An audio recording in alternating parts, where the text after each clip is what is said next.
ಮಳೆಯ ಹರಿಸಿ ತಿಳಿಸೇ ಬಿಡುವೆ ಪ್ರೀತಿಯ. ನೀವು ಮಣಿ ಹತ್ರ ದುಡ್ಡು ಕೇಳಿದ್ರ? ಅದು ಕರ್ಣ, ಅದು ಅದು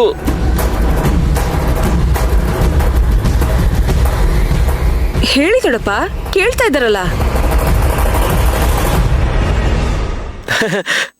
ಅದು ಅದು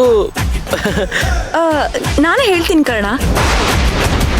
ಅವ್ರಿಗೆ ಮೆಡಿಸಿನ್ಗೇನೋ ದುಡ್ಡು ಬೇಕಿತ್ತಂತೆ, ಅದಕ್ಕೆ ನಿಮ್ಮ ಹತ್ರ ಹೇಗೆ ಕೇಳೋದು ಅಂತ ನನ್ನ ಹತ್ರ ಕೇಳ್ತಾ ಇದ್ರು.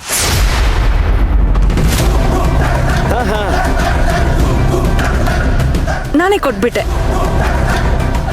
ಇದೇನು ಫಸ್ಟ್ ಟೈಮ್ ಅಲ್ಲ, ಅವ್ರು ಕೇಳಿದಾಗೆಲ್ಲ ನಾನು ದುಡ್ಡು ಕೊಟ್ಟಿದ್ದೀನಿ. ಒಳ್ಳೆ ಕೆಲಸನೇ ಮಾಡಿದೆ ಅಲ್ಲ ಮಾವ. ನನ್ನ ಹತ್ರ ಕೇಳೋದಕ್ಕೆ ನಿಮ್ಗೇನು ಸಂಕೋಚ? ಅಲ್ಲ ಅದು ಕರ್ಣ, ನನಗೆ ಅರ್ಥ ಆಗುತ್ತೆ. ಸ್ವಾಭಿಮಾನ ಇರೋರಿಗೆ ದುಡ್ಡು ಅಂತೆಲ್ಲ ಬಂದ್ರೆ ಸಂಕೋಚ ಇದ್ದೇ ಇರುತ್ತೆ. ತಲೆ, ಇನ್ಮೇಲೆ ನೀವು ಕೇಳೋ ನೆಸಿಟಿ ಇರೋದಿಲ್ಲ ಮಾವ. ಇನ್ಮೇಲೆ ನಾನೇ ನಿಮ್ಮ ಅಕೌಂಟ್ಗೆ ಪ್ರತಿ ತಿಂಗಳು ದುಡ್ಡು ಹಾಕ್ಬಿಡ್ತೀನಿ.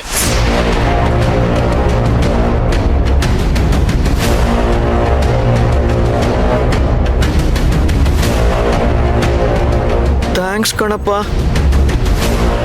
ನೀನು ಹೆಸರಿಗೆ ತಕ್ಕ ಹಾಗೆ ದಾನಶೂರ ಕರ್ಣನೇ. ಹಾಗೇನಿಲ್ಲ ಮಾವ, ನನಗೆ ಅಮ್ಮನ ಕಡೆಯಿಂದ ಸಂಬಂಧ ಅಂತಿರೋದು ನೀವೊಬ್ರೆ. ನಿಮ್ಗಿಲ್ದೇ ಇರೋ ದುಡ್ಡ? ನಾನೇನೋ ಅನ್ಕೊಂಡ್ರೆ ಇಲ್ಲೇನೋ ಆಗ್ತಾ ಇದೆಯಲ್ಲ. ಕರ್ಣ, ಒಂದ್ ಮಾತು ಹೇಳ್ಬೇಕಪ್ಪ ನಿನ್ನ ಹತ್ರ. ಅದು ಕರ್ಣ, ನಾನು ಪ್ರಿಯನ ಹತ್ರ 5 ಲಕ್ಷ ಸಾಲ ಮಾಡ್ಬಿಟ್ಟಿದ್ದೀನಪ್ಪ. ಅದನ್ನ ವಾಪಸ್ ಕೊಡ್ಬೇಕು.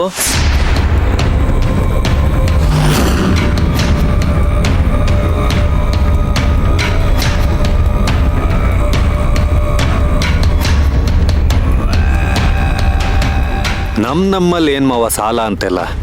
ಅಯ್ಯೋ, ಹೆಣ್ಮಕ್ಳ ಹತ್ರ ಇಸ್ಕೊಂಡಿರೋದು ವಾಪಸ್ ಕೊಡ್ಬೇಕಪ್ಪ. ಸರಿ ಆಯ್ತು ಬಿಡಿ, ನಾನು ಅವಳಿಗೆ ವಾಪಸ್ ಕೊಡ್ತೀನಿ. ಬೇಡ ಬೇಡ ಕರ್ಣ, ನೀನೊಂದು ಕೆಲಸ ಮಾಡು, ನನ್ನ ಅಕೌಂಟ್ಗೆ ಟ್ರಾನ್ಸ್ಫರ್ ಮಾಡು.